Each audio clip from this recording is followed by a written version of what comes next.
बंद लिफाफा। आभास को एक असाइनमेंट के लिए ऑफिस की ओर से अमेरिका भेजा जा रहा था। कागज़ों व फाइलों की जिम्मेदारी रेवा ने अपने हाथों में ले ली। अपनी डिग्रियां और सारी फाइलें संभालने के बाद उसने आभास के कागज़ों को हाथ लगाया तो उसके हाथ एक बंद लिफाफा लगा। ऊपर आभास के देहरादून के बोर्डिंग स्कूल का पता था और भेजने वाले का नाम गिरीश खन्ना लिखा था। यह तो उसके पिता का नाम है।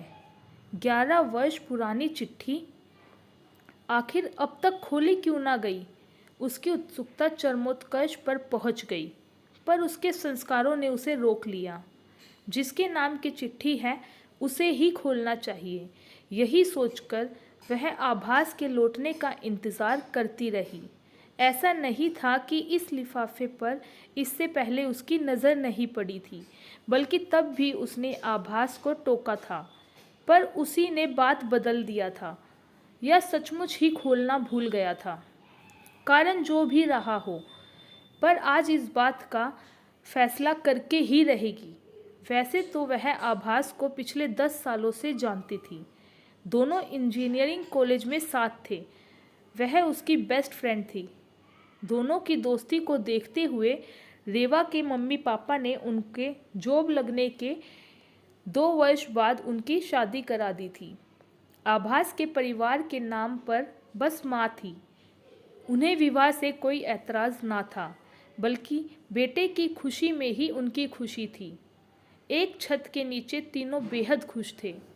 जब दोनों के प्रेम के प्रतीक का जन्म हुआ, सब खुशी से फूले नहीं समाये।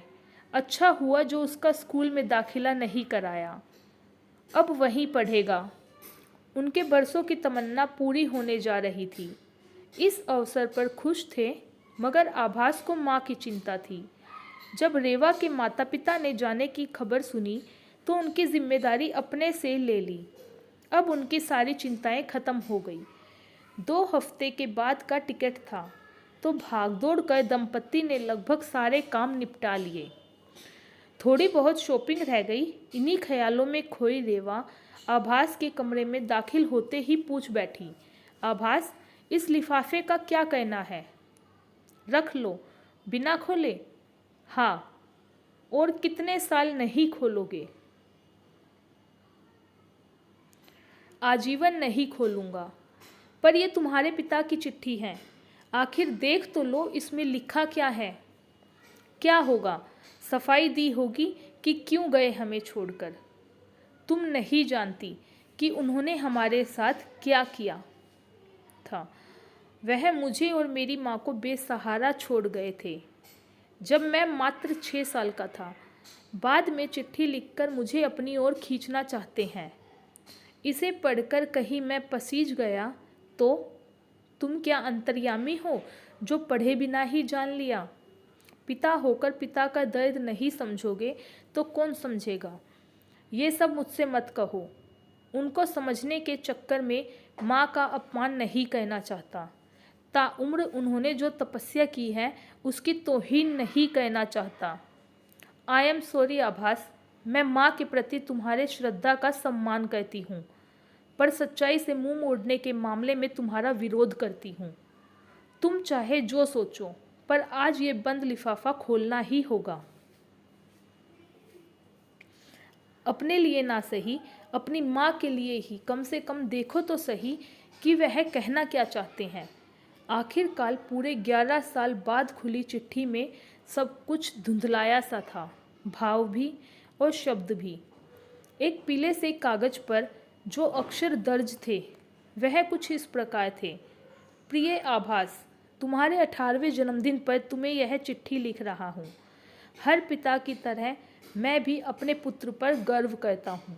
हाँ, तुम कह सकते हो कि मैं तुम्हारी तकलीफ़ों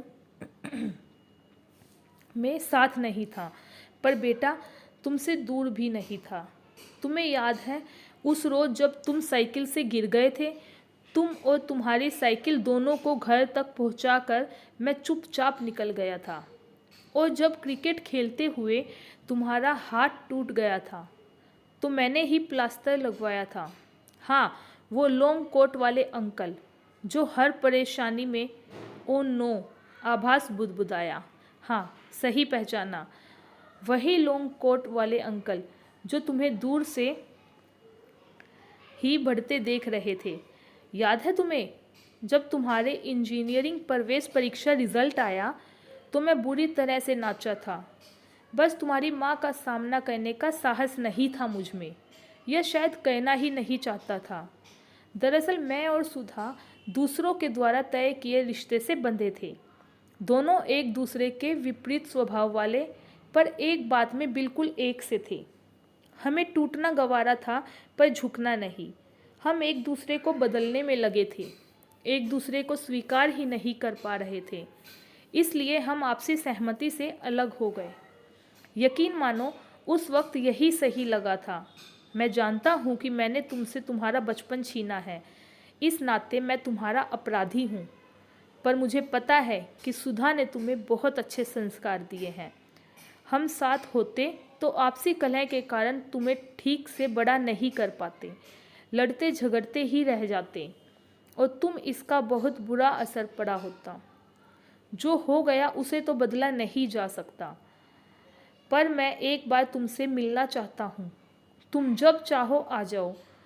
तुम्हारे स्कूल के सामने ही मैंने सेवक होम नामक वृद्धाश्रम खोला है।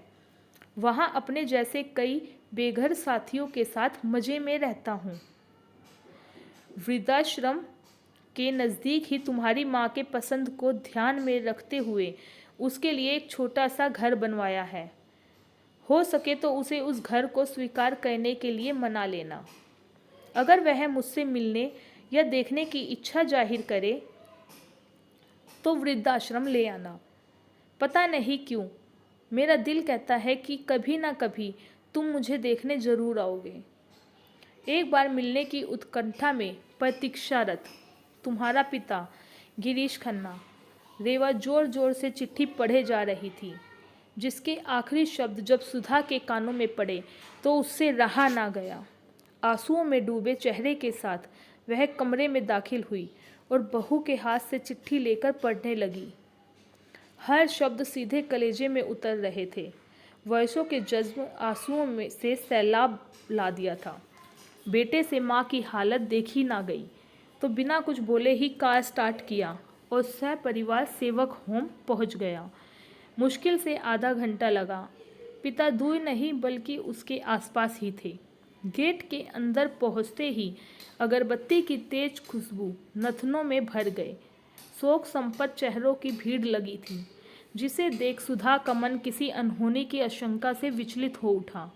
भाग कर मृतक के नज़दीक जा पहुंची।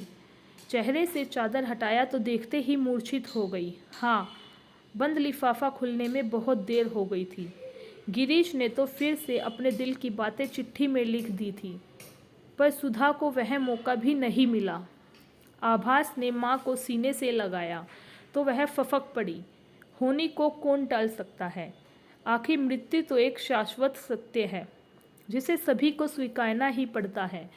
आभास ने पूरी श्रद्धा से पिता का अंतिम संस्कार किया।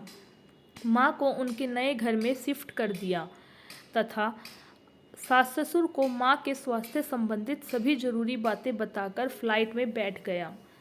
पूरे 12 घंटे की फ्लाइट थी। चुपचाप बैठे पिछले 15 दिनों के बारे में सोचने लगा।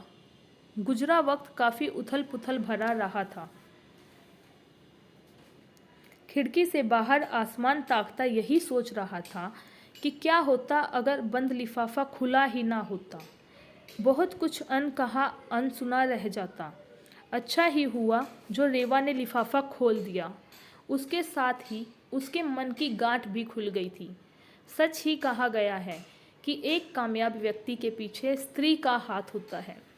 यह विचार मन में आते ही रेवा का हाथ अपने हाथों में लेकर बोला, thanks for everything, my pleasure.